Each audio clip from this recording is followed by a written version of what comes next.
You're watching Act.tv. I'm Julianna Forlano. Joining us now to talk about the state of, well, the things that are happening in our world is Chivona Newsome, a Bronx native and the co-founder of Black Lives Matter Greater New York.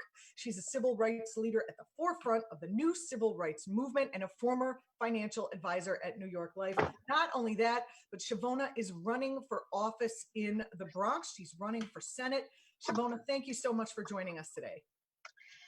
It's Congress, United States House of Representatives. It's okay. It's early.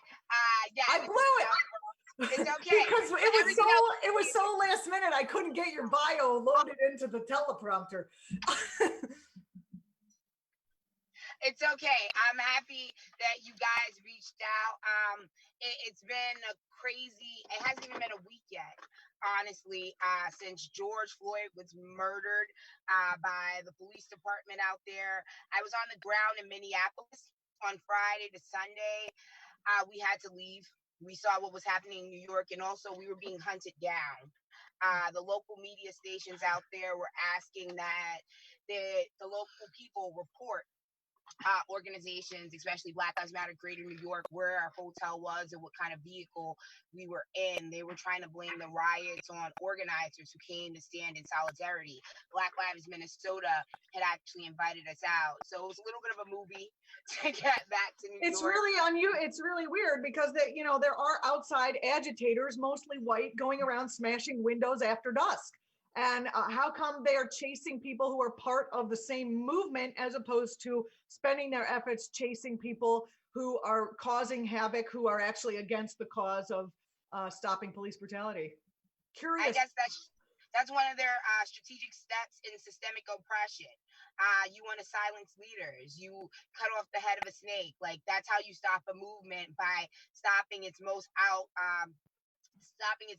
outspoken people. But the people, I want to give people an insight to what they have not been seeing that was happening on the ground here and in Minneapolis. There were agitators absolutely inside of the crowd. There were foreign people who were not from America, could clearly be seen, and there were white supremacists. Yes, tear gas was thrown at us by the police department, but tear gas was also being thrown from inside of the crowd. We would be marching through the streets. Yeah, we would be marching through the streets, angry, of course. We're outraged, exercising our constitutional rights to assemble and freedom of speech. And we'd pass an area or have to double back because of barricades, and buildings that we'd already passed were going up in flames. Or a whole crowd of thousands would be standing looking in this direction, and a fire would mysteriously start behind us. So these were not mass efforts. And I feel like when we focus on the looting and we focus on the activities that are happening around this revolution, because I hate to call it a protest, we're taking light away from what people are really calling for, what the masses are actually out there doing. We want a political revolution in this country. We want to end the 400 years of slavery. We absolutely want police reform. And right now, before we left to Minneapolis, Black Lives Matter Greater New York, we held a press conference calling for the I Can't Breathe Act, meaning in instances where people are calling for their lives, as we've seen with Eric Garner, most recently with the unfortunate murder of George Floyd, is officers will be charged with a felony if they deny medical care when you are in distress. And if you do die and are murdered in their custody, it's an automatic felony. We're tired of waiting for these investigations. We need legislation to protect our people. That's good. I said that exact thing. I think, I was coming up, we were trying to come up yesterday with ways to force police. You can't force police officers who maybe hate people of color to love people of color and treat them equally, other than by getting them either off the force when they're showing signs, or, hitting them in their own interests. So making it in their interest that they're going to lose their job or be charged with a felony and go to jail. You have to think about the history of policing. They were slave catchers. So how could this relationship ever change? They were used when my people were thought of as property to collect slave owners' property and return them. And that mindset and that way of thinking has never changed. Like, how do you change someone's mind? So you know what? We enforce stuff with laws. They'll never stop seeing Black people as being agitators, as aggressive, as a Black man walking down the street as a threat. So we have to enforce laws. If there were no laws, I wouldn't be running for Congress. I wouldn't even have the right to vote. I wouldn't even be a free person. So we need law, and we are releasing on Sunday in Times Square the Black Agenda. What we want, because people see protesting, and I hate it because this is a revolution. This is a very different time. George Floyd was a martyr, and his death is causing a great change, and we will honor this man forever. But we need economic development. We need to end the wealth disparity. We need a revolution. So when people ask, why do you shut down highways? Why do you block up city blocks of traffic? Why do you chant? Because I know that it catches the attention of the media. It's actually very strategic, and that's how we got the first arrest out in Minneapolis. I was actually in the very spot where George Floyd lost his life when I found out that they had made an arrest. Now, the issue thing was the sentiment on the ground. We were not happy. We started shouting, one down, three more to go. So we need independent prosecutors. We need military police to do these investigations, and we'll be laying out the full point plan this weekend. That's great. I think that's going to be wonderful. And I look forward to hearing what is in that plan. And what are your thoughts about how elected officials are handling this? In Minnesota, we have Keith Ellison, an advocate on the progressive side for a while. Let's talk about that. Then we have Bill de Blasio here in New York saying, I need to learn more about the Black experience. I'm like, you got a Black wife, you got two biracial kids. How do you not already know? He needs to sit down and talk to his Black daughter who was arrested for protesting. And I have an open invitation for her to join me, and I'll share my bullhorn with her. This is the very reason why I'm running for Congress. Because we have two organizations. What people don't know about Black Lives Matter Greater New York is we have something also called Black Lives Caucus, which is our political arm, and we've endorsed very prominent celebrity politicians when they were just grassroots progressives who wanted to make the change. And then they disappointed us once they came to office. They were afraid of being anti-cop when they were on the campaign trail. They had no problem screaming police reform. So I knew that my people, all and marginalized people as well, our faith cannot be trusted in the hands of career politicians who have selfish gain. So that's why I'm running for Congress, because they've dropped the ball. Chivona, can you talk about the enormous pressure that these people come under by the like? Why do they all capitulate? It's like the police union must be like, and we're going to kill your children. Like, what is it? I mean, I know they doxed. I can tell you. I can tell you, the police union actually has a lot of money. Now, let me give you a secret, because I'm a truth teller. I can't help but be transparent. New York City Democratic politicians, because I know your audience is international, they are funded, a lot of Democratic candidates, by Pat Lynch, the union president's very own brother. So yeah, your campaign, when you're a candidate, you're broke, you're struggling, you make calls every day. So they're bought before they even win office. So they succumb to these unions. Someone who's running against me, who's a terrible man, who all progressives are backing against, from Planned Parenthood, LGBT rights groups, you name it, are going against Ruben Diaz Sr. because he was just backed by the PPA. Yeah. He's horrible. He wears a cowboy hat. He brought Ted Cruz to the Bronx. He's a Republican who masquerades as a Democrat because we're the most Democratic county in the nation. So people were bought. That's the thing that I love about this grassroots movement, this campaign that we won. I ran it like an activist organization. I know how to galvanize people. I know how to mobilize people. I touched down in New York on Sunday, me and my team, and by 8 p.m. that night, we had 1,000 people marching in solidarity, in unity, with demands in a clear and concise method. And I applaud all the activists who are coming out, all the people who came out for their first time, but you need guidance. So we're, in addition to that Black agenda that we have for politicians, we're teaching people a blueprint. Please reach out to Black Lives Matter Greater New York. Reach out to me directly. How to organize in your own community. And that's where the true revolution starts. What is the group Black Lives Matter doing to mitigate against the people who are coming in to try to cause mayhem? I've seen some reports on the news, but I would love to get your perspective. If you look back in history, if you think about the Black Panther Party, which our 10-point plan is almost identical to theirs. It's very hard because with things like COINTELPRO, how the government has tried to shut down organizations like Black Panther and now myself, we get infiltrated. So when we're out there on the front lines, we like to let people know that everyone is not our ally. It's very difficult when it's not only Black people marching. If you've ever been to a march, especially in New York City, and I saw it in Minnesota, it's a very diverse crowd. So it's not like, oh, wow, there's one white, there's one Latinx person. So it's just keeping your eyes open. And I give you an experience how my group didn't want to participate with looters because it takes away from my political message. And I understand people's reason for looting. Before we point the finger at them, first of all, we're in the middle of a pandemic. We're in the middle of an economic depression that's coming. And my people have been taught that having luxurious things shows our worth in America. Now, America, the sad thing is we care more about property than we care about human life.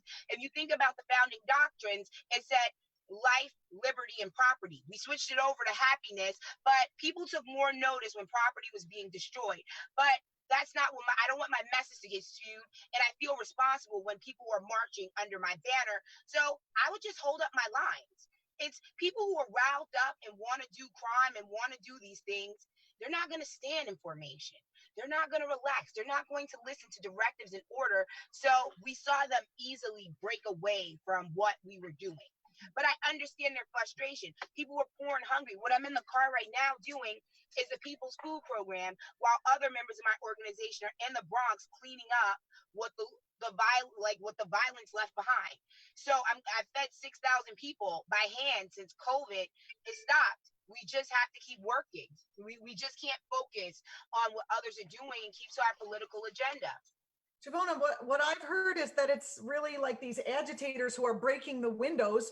And then when it's like, free food, or whatever at the Dwayne Reed, you need pills, you need whatever. And I don't care if, you also need a cell phone if you're going to be economically, I'm not necessarily saying you should go out and do that kind of stuff, but where are the corporations that are supporting justice?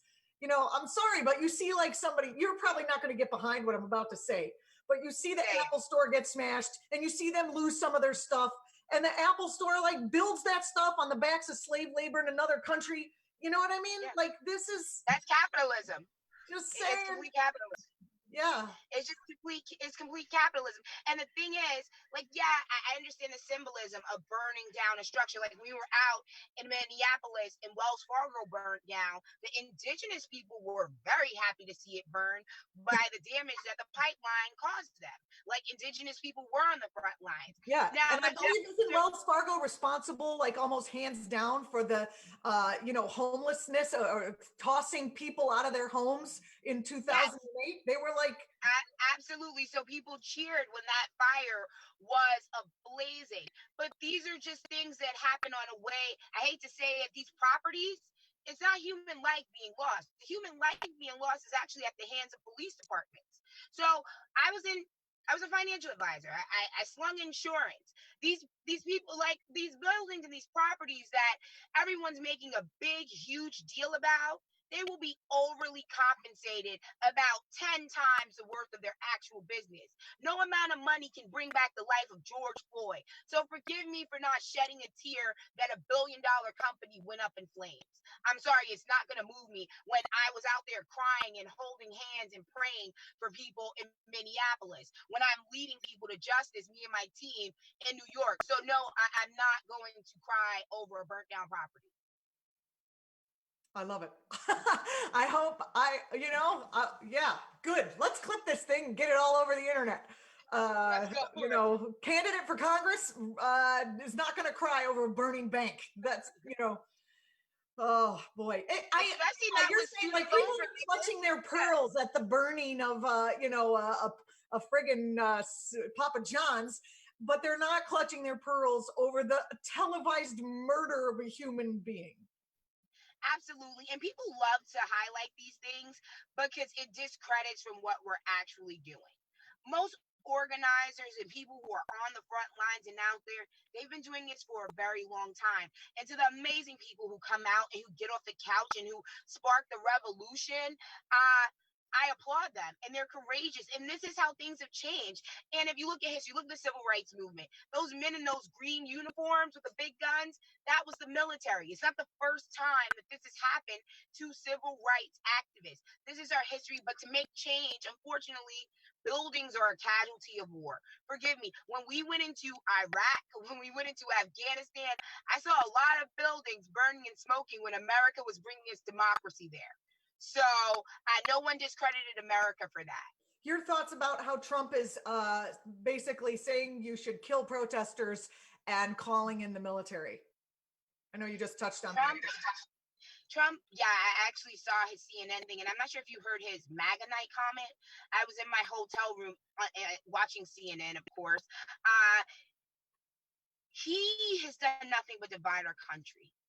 Absolutely divide. And I think that he's a despicable and horrible human being who wants to kill Americans who are exercising our constitutional rights. If we don't get Trump out of office, if we don't get people elected locally, where is this country headed to? Our biggest thing was democracy, freedom of speech, because what this country was founded on, let's take slavery out of the picture, but it was for freedom. It was for people fleeing religious persecution. It was for immigrants who are now tied up in cages and being deported all the time. So I feel like he incited white supremacy, and I've seen it firsthand in the last 4 days.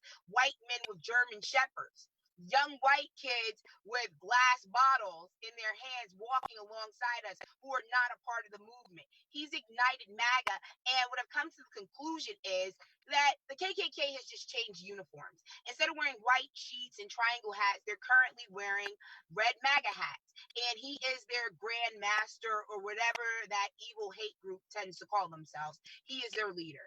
If you have any questions and you're watching on Facebook or in our stream chat on Twitch, I suggest putting them in, and I will ask Chivona as we come to the end of the interview here. So questions, welcome now. And I do see some thanks coming in for your work in our stream chats so far. So I want to pass that forward. Chivona, in terms of running for office, what do you think are the people who are running for seats in, this year, whether it's Joe Biden or anyone on down the list to local dog catcher? What do you think, what would you suggest that they do around these particular set of issues? Do you think that it is, I don't want to say safe, but do you think they need to come out and say something like you're coming out to say something, right? Because they need to stand up to this police union. I think that they need to follow me and Black Lives Matter's organization points, because they love our endorsements when in an election season, which we're actually in, but more strategically, we protest, and the things we do are all for legislative change even before I decided to get in this race. So I'm sorry, if you have the power to change laws, if you have the policy to adapt new policies, a hashtag is not enough for you. So Joe Biden needs to change his policy from lift every voice and sing. And when people address the Black community, no longer are we accepting you dancing in our choir and kissing babies and clapping at a church. I want some real policy reform, as you've seen with the LGBTQIA plus community, as you've seen with other marginalized groups, what you've seen with women's rights. We need policy. And that what they need to adopt is what I had earlier referenced from the Black agenda. Those are all policy ideas. Those are all things to change and green line our community. And I use the term green line because it's been redlined. It's been systemic. This oppression goes way deeper than Eric Gardner and police reform. It's just been to keep the wealth disparity and to keep Black people down. So if they want to do anything, first speak out and come and sit down with us, talk with us, and adopt a real policy agenda for change. Chivona, how do we know if, say, candidate Biden goes out and says, oh, we're going to do police reform? I mean, he was kind of an architect of some horrible mass incarceration. How are we going to trust him? I mean, he could say anything at this point in time. We really don't have a politician at the top other than someone who, Bernie Sanders at least was given a nod over there. Like, how would anyone who wants this kind of reform be able to trust people who have been in politics for so long, who have no history, who have an anti-history to this? Well, I personally feel, as someone who's grown up in the South Bronx, I am a South Bronx native, which is one of the nation's poorest congressional districts. So no matter who's been in the White House, from as long as I can remember the presidents, the first George Bush, his son Barack Obama, Bill Clinton, everything has always remained the same. We've always had poor school districts. Police brutality has always been at the forefront. There was Anthony Bias when I was a child. There was tons of people who have been murdered by the police. Amadou Diallo. All these things happened, and I watched them as a child. Systemic oppression has always been at my front door. What I would tell people to absolutely focus on is those congressional seats. And not because I'm in the race, but because I understand how government works. So your governors, not your governors, your state senators, your United States senators, your House of Representatives, down to your city council, those local elections, those midterm elections, those are the people who actually draft the laws. Yes, the president can come out with an executive order, but it's far easier to have a congressperson who sponsors a bill and gets it up to the House and gets it signed. So focus on your local elections. Of course, he's going to make promises. We hope we stick to him, but what's the alternative? We can't have the leader of the KKK in office. And Yes. and if Joe Biden fails us, then we absolutely have to vote him out. If It's any better than politician, Trump, right? Trump is like the worst possible scenario. and I hate that this is what our democracy has come to. Our democracy is literally, the last few election cycles, is who is the lesser of two evils. But Trump has shown his evils, and I really hope that Joe Biden chooses a Black woman for his VP to hold him accountable, to bridge that gap along with policy agenda. But this is what we need, and we have to be optimistic. And the thing is, Malcolm X said, the ballot or the bullet. Like, people need to understand our true power and the power of voting. So if a politician no longer serves you, and this is something I've said on the campaign trail, you give me 2 years. If I suck at it, if I've lied to you and made false promises as politicians tend to do when they sell out, get rid of them. Elect them out. Chivona, I don't want to keep you long because I know that you are busy doing the Lord's work. And a question about Governor Cuomo here in New York. I understand that his, he has directed the Attorney General's office to look into the incidences of police brutality that have been reported during this particular, series of protests. What your thoughts about that? Is there, someone who is close to me said, well, he wants to keep up his liberal cred, but is it possible? What I can say about Governor Cuomo, he's a real straight shooter. When he is not doing his job, I call him on it. Me and my organization, we wrote a letter to him on April 7th asking for more testing sites because we saw the disparity, and the Bronx went on to be the epicenter of the COVID epidemic, of the crisis we've had. We asked that the NYPD no longer, the local police departments not be in control of social distancing, which you can see from the press that we fought on that and we won with Mayor Bill de Blasio. So I have to stand by someone who has kept their word. After one meeting with our chairman of Black Lives Matter Greater New York, 38,000 felons got their voting rights restored. So I believe Cuomo when he gives his word on something. I call him when he's wrong, but he has kept his word on the promises that he's made. And if he's wrong, I'll protest him. But if he's right, I have to be a person of good faith and commend him on it. And de Blasio? He needs to resign. God, what a disappointment that guy is. My God. He was supposed to be the most progressive mayor ever. Last year, this is a fun story with all the seriousness. He was having an event at his house at Gracie Mansion, and we pulled up in front, about 50 of us, and we held up these posters that said, "Your black card has been revoked." Because he came in like your super black guy. Oh, I love it. Remember, he won everyone over with that one campaign commercial where his son had the afro, and I'm worried about police brutality. And once the NYPD turned their backs him. He has folded. Did you see the video of the police cruiser running into protesters? Some of my activist friends were out there, and he couldn't even say that, wow, that is wrong. You did not, that wasn't the right thing to do. We need to do something about it. Here's the action plan. He doesn't fold until we make him fold. And by we, I'm not saying my organization, but we the people make him fold. He didn't want to fold on social distancing. So what do? We had a caravan of 100 people and we shut it down. I went on every media outlet who would have me and blasted him until people started reposting and saying what it is. And then he folded. I'm sorry, but de Blasio's a puppet. He goes with whatever team he thinks is winning. And most of the time he believes that that's law enforcement. Oh boy. There were rumors that his wife was going to run for the office once it opened up. I wonder. See, When is he out, by the way? I'm not. How I long do you believe have for him to go? 2021. 2021. He will be out of office, and I look forward to seeing the mayoral candidates who come about.